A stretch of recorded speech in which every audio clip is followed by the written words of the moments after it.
Hey guys, Big Films 39 here with my movie review of Ant-Man. Alright, Ant-Man is the latest Marvel film. When the trailer came out, I was really excited for it.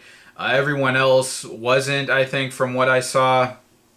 People were saying it looked too goofy, too stupid, and just not fitting with the Avengers and the other blockbuster Marvel films. Now, I think my expectations were a little too high for Ant-Man because I didn't love the movie. It was fun. I did enjoy it, but didn't really blow me away with any aspect or at any point throughout the movie. But, it was fun. It tells the story of Scott Lang, played by Paul Rudd, which, he has presence, he has charisma. Nice actor to cast there in that role, and I'm looking forward to seeing more of him because in this movie they do tease, of course, and this is all over the internet. They do tease that Ant-Man will go on. We will see him again in the future Avengers movies, probably Civil War. Civil War.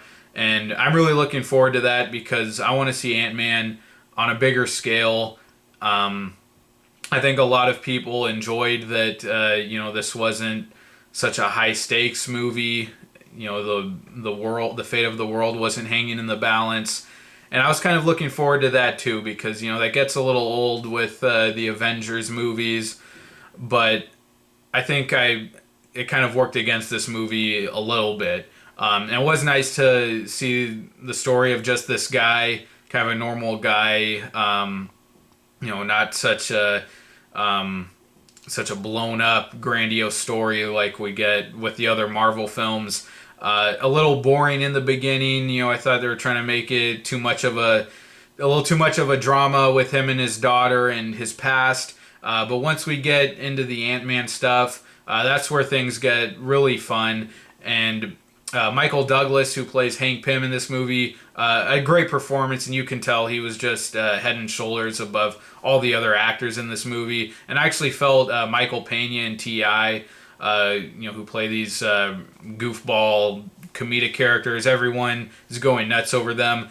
I thought, seeing guys like them in there with Hank Pym, Michael Douglas, it felt really kind of disjointed, and they felt out of place to me. The movie was funny. I didn't think I thought they went a little overboard with the comedy with Pena and T.I. But anyways, Michael Douglas was a great touch to this movie. Really gave a fine performance. He was funny as well.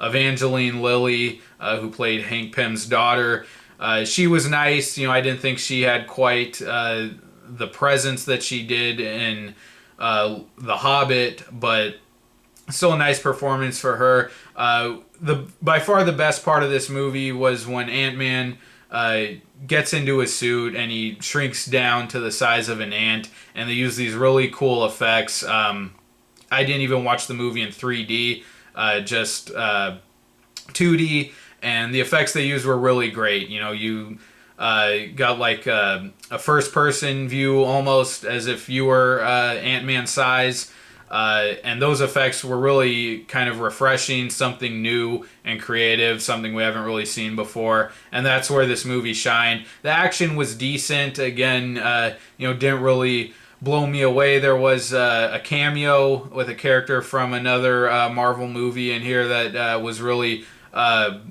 it was really a surprise, and really enjoyed it.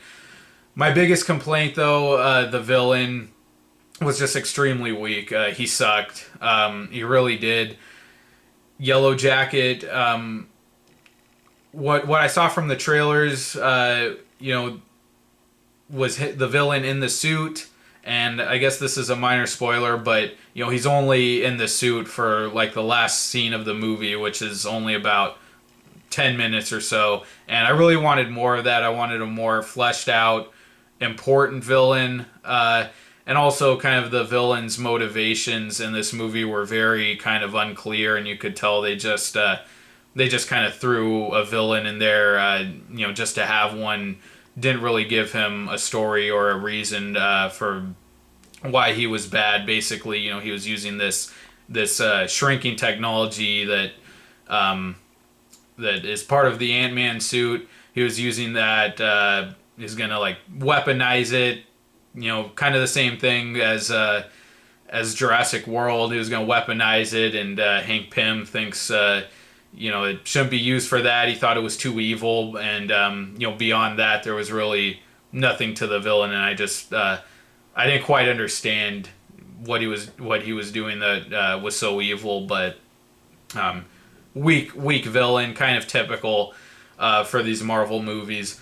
But other than that, Ant-Man was fun. Had a lot of good jokes in it, decent action, and you know, just kind of a simple, fun movie. That's really all I can give it. The visual effects again were a really nice touch, and that's what really made this movie good and worth watching for me. I did like it. I will be getting it. But I'm really looking forward to seeing Ant-Man in those future Avengers movies. I want to see him take these powers to a bigger scale. Yeah, you know, he felt a little too small for me in this movie. And, you know, when you feel like this guy could be a real killer, and, you know, that's actually kind of a point in the movie what this suit was originally used for, the guy who invented it. You know, this suit really has some, you know, some lethal abilities to it. So I want to see that taken to a bigger scale, fighting bigger enemies with higher stakes, and hopefully we get that. But Ant-Man, a fun movie, B+. All right, guys, that's my movie review of Ant-Man. Thank you for watching. Take care, and I'll see you next time. Bye.